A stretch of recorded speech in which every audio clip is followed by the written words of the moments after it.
Okay, so today we shall complete this chapter on heights and distances. This is a very short chapter and this comes under the application of trigonometry. Now you have learnt in the chapter of trigonometry what it exactly does is basically in heights and distances as an application of trigonometry. So what did we learn? What was the entire purpose of trigonometry? The entire purpose of trigonometry was to relate an angle with its corresponding sides in a triangle, especially in a right angle triangle.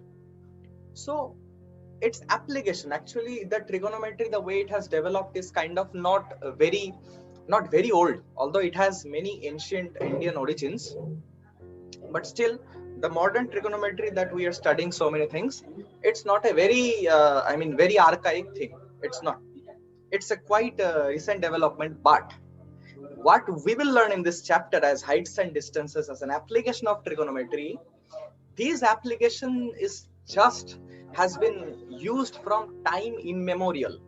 You know, when people used to watch the clock, as I have said before, I guess, when people used to watch the clock, the timing, they could easily infer the timing by getting the sun's shadow over a stick. And this was precisely by this chapter which we will be learning today as heights and distances. In the chapter of trigonometry, as you had, there are quite a lot of complications and you have to manipulate many things, you need to know many identities. But in heights and distances, you need not have to know so many things together. All you have to do is just to apply the suitable way of solving a problem into a question. So basically, in this chapter, there are only two concepts and the rest will be problems. So what are the two concepts?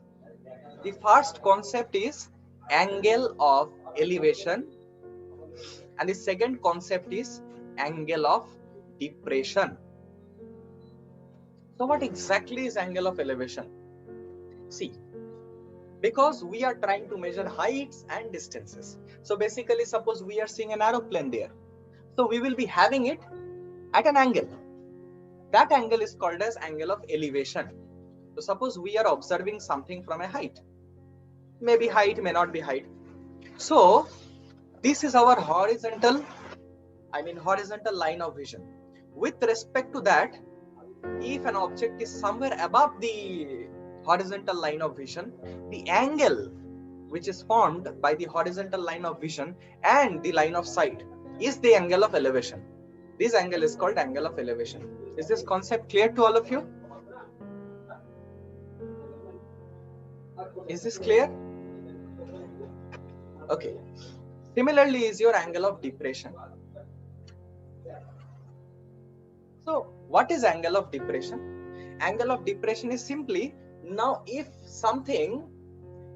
you have a horizontal line of sight and something is below it which you want to observe, then of course elevation would not cater as the proper term.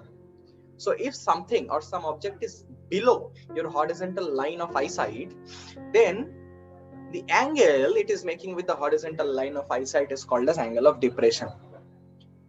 Is that clear to you? Now these concepts such as angle of elevation and angle of depression will be repeatedly used, as you will see. It will be repeatedly used, and I want you to be ready with the concept of these two. The moment angle of elevation and angle of depression is given, I don't want you to confuse with any kind of stuff. Now, this is the only and only theory part of this chapter. The rest are examples. So let us start with the first example, okay? Let us start with the first example. The one I said, the sun's example. Suppose there is a stick in the ground. The length of the stick is 1 meter. Suppose the sun is somewhere and it is casting a shadow of the stick which is of length √3 meter. So I am asked to find the angle of elevation of sun with respect to this point, with respect to A. Okay, let me come to the solution. This is so damn easy. You need to find the angle of elevation of the sun. That means you need to find this angle. Now this entire figure forms a right angle triangle. And in a right angle triangle, you have the height and the base, if you take this as theta. So the trigonometric ratio relating the height and base is tan theta. Tan theta is 1 by root 3. So if tan theta is 1 by root 3, how much should be theta? 30 degree. This is the answer. What is there so complicated in this?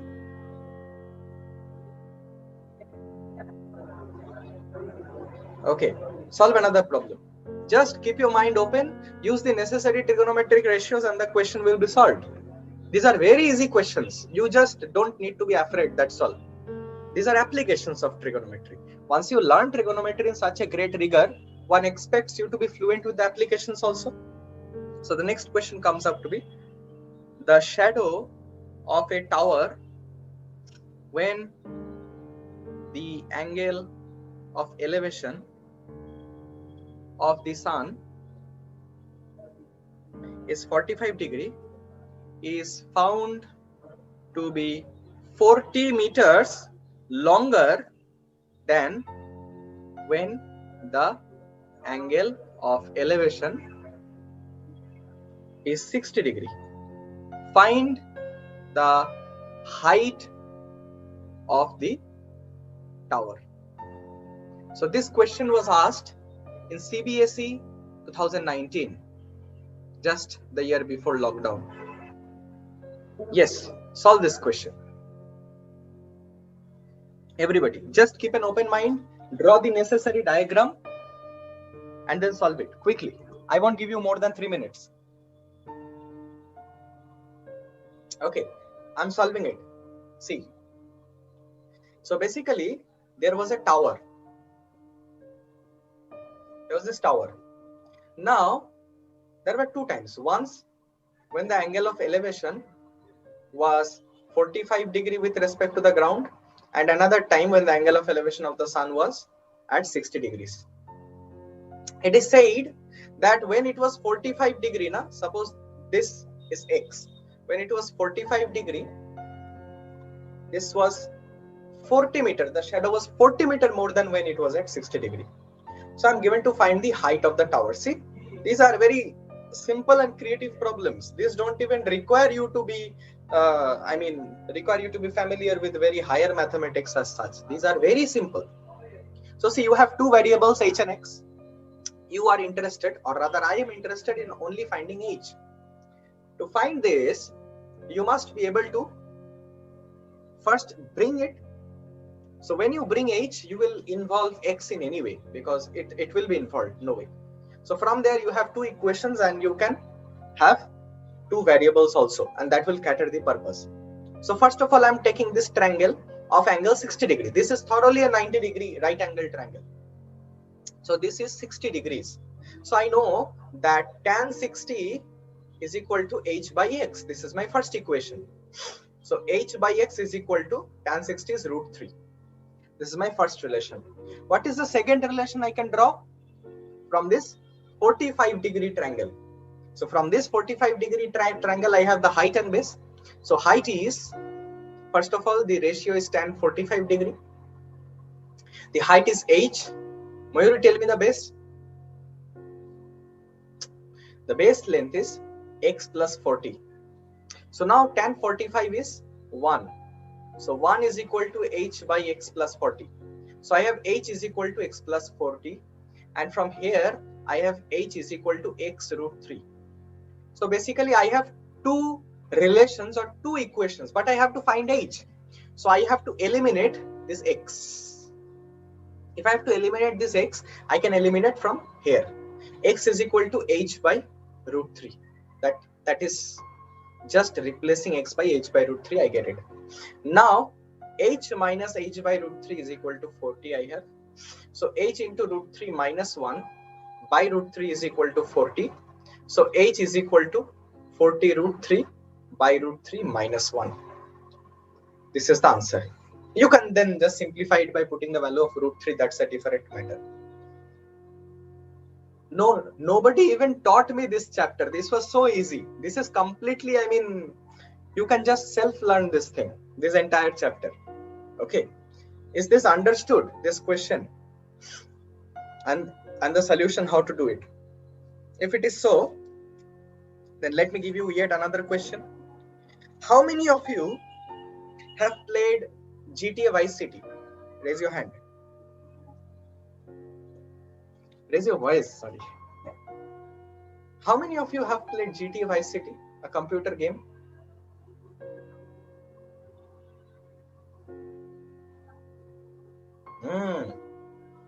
So let me give you a question from that computer game GTA Vice City. So in GTA Vice City, you have a lighthouse. Okay, you have a lighthouse at the outskirts of the city where actually you can climb up. I have climbed up there many times. So suppose a car is running away. A car is running away. This was the position of the car, and after 5 seconds, this is the position of the car. Okay, so initially when I tried to shoot this down, my target is to shoot down the car. So when I pointed my gun at the car, initially it was 60 degrees. Or let me tell you like this. This is not 60 degrees. Initially, the angle of depression was 60 degrees. And finally, what happened is, when the car got away after 5 seconds, the angle of depression of the car from my eyesight became 30 degrees. Now, if the height of the tower is 100 meters, find the speed of the car. Do this question quickly. This is once again very easy problem. This genre of problems are actually very, very easy if you just know how to look at it.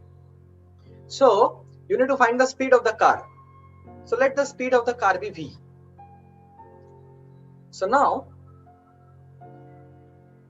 I don't know what this distance is, so I have to assume it's something. I'm assuming it as x.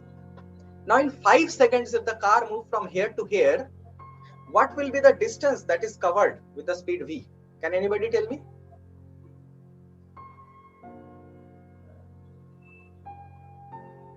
Can anybody tell me? If a car is with speed v, in 5 seconds, how much distance will it cover? 5v, this comes out of common sense. So now I have once again two variables, and therefore I would have to bring two equations into the picture. So see, this angle of depression is 60 degrees, but this is an alternate angle. So this will also be 60 degrees. Similarly, here in the second case, after 5 seconds, the angle of depression is 30 degrees. So once again, as an alternate angle, this will also be 30 degrees. Once again, I have to relate the tangent. So the tangent is, first of all, I'm taking this triangle. So tan 60 degrees is equal to 100 by x. This is the first equation. From here, I can get root 3 is equal to 100 by x. And the second equation I get is from the triangle of angle 30 degrees here. Okay. So from this triangle, can anybody? Common sense. So we can just simplify this to write it like this. But our main idea is to get the value of v. Because our main idea is to get the value of v, I need to obliterate this x. So this x can be obliterated from this equation. So I can write this as x is equal to 100 by root 3. If I just put it here in this equation, so 100 by root 3 plus 5b is equal to this. So just I have to solve this, cross multiply, you will get 100 by root 3 plus 5v is equal to 100 root 3. Now you have what? 5v is equal to 100 into root 3 minus 1 by root 3. So this will be 200 by root 3 approximately, 5v. So if 5v is this, so v will be equal to 40 by root 3 meters per second.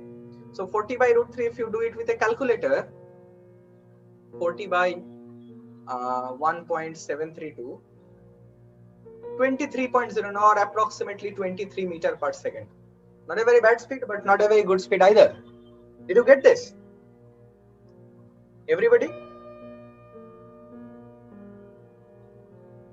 These are very simple applications that we need to continue doing in this chapter. There is an entire exercise on heights and distances, and I want you to be done with that. Okay, this is all about heights and distances. Okay, there is nothing more in this chapter. And coming to the point, I guess you did not have any difficulty in understanding. It's all about implementation. Okay, it's all about implementation, and here we complete the chapter on heights and distances. And we shall meet in the next class, where we shall discuss entire trigonometry and heights and distances if you are having any kinds of doubts. Okay.